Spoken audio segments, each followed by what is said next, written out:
Have you ever felt like you're working hard, but your bank account just doesn't show it? Well, today we're going to travel way back in time to ancient Babylon, which was the wealthiest city in the world. And we're going to dig into a classic book called The Richest Man in Babylon to uncover some surprisingly simple secrets that are just as powerful today as they were thousands of years ago. Right from the start, the book hits us with this powerful idea. It says that getting wealthy isn't really about luck or fate. It's about understanding a few simple rules. Rules that anyone, and I mean anyone, can learn. So that begs the question, what are they? Well, to find the answers, we have to start with the problem.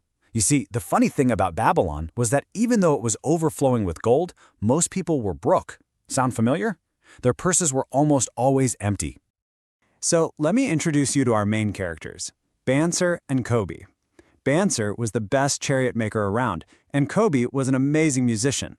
These guys were talented, they worked all the time, but they had basically nothing to show for it.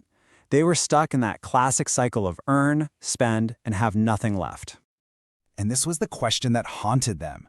After years and years of work, why were they still struggling? It's a question that honestly feels like it could be asked right now, doesn't it? It just echoes through the ages. So here's what they did. They stopped just complaining and wishing things were different. They decided to take action. They went looking for a mentor, the one person in the whole city who had clearly figured this money thing out, a guy named Arcad. And when they finally got to talk to Arcad, he shared the #1 secret he ever learned. And you got to pay attention here, because this is the absolute foundation for everything else that follows. Now, you should know Arcad wasn't born with a silver spoon in his mouth. Not at all. He started out as a simple scribe, barely making ends meet. But his life changed forever when a rich moneylender named Algamish gave him the secret to wealth in exchange for some work. And this was it. This was the secret. A part of all I earned was mine to keep. Now, at first, Arcad was totally confused. He thought, well, duh, don't I keep everything I earn? But Algamish explained, no, you pay the grocery store, you pay your landlord, you pay for your clothes, you pay everybody else first. And if there's anything left, maybe you pay yourself. So here's the rule of thumb. Take at least 10%, 1/10, of everything you make and put it away before you pay anyone else. This isn't money for bills, it's not for spending, this is your money to keep. Pay yourself first. This one little habit, that's the seed that Arcad's entire fortune grew from. Okay, but just saving that 10%, that's just getting you in the game. To really get ahead, to really fatten that purse, Arcad taught a few cures. Let's break down 3 of the biggest ones. First, you've got to control your spending. The book makes this great point that our expenses will always grow to match our income unless we fight back. A budget is that fight. Second, make your money multiply. Don't just let it sit there. Every dollar you save should be like a little employee, a golden slave, working 24/7 to make you more money.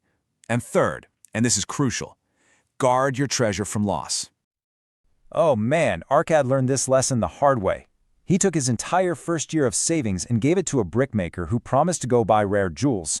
The problem? The brickmaker knew nothing about jewels and got totally scammed, coming back with worthless bits of glass. The lesson was painful but simple.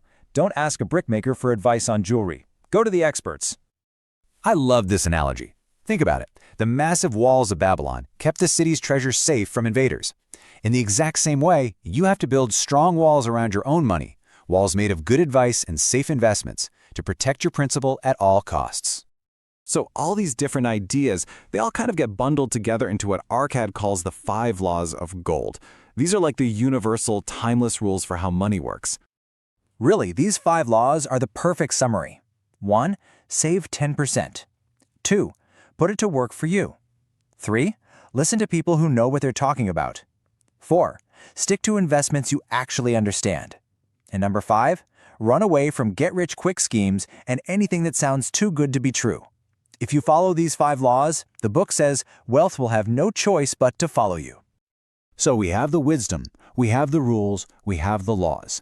You'd think that's everything, right? But Arcad is very clear that all this knowledge means absolutely nothing without one last essential ingredient.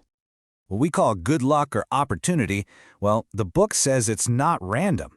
It's a goddess who only visits people who are prepared. I mean, think about it. If an amazing investment opportunity comes along but your purse is empty, it doesn't do you any good, right?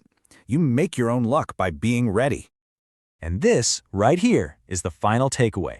Knowledge is just potential. Action is what turns it into power. The story is full of people who hesitated and missed their chance. The ones who actually got rich were the ones who acted when the time was right.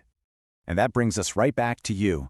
We've just unpacked wisdom that has survived for thousands of years, helping people go from having nothing to achieving financial freedom. You have the secrets now. The only question left, the only one that really matters is, what are you going to do about it?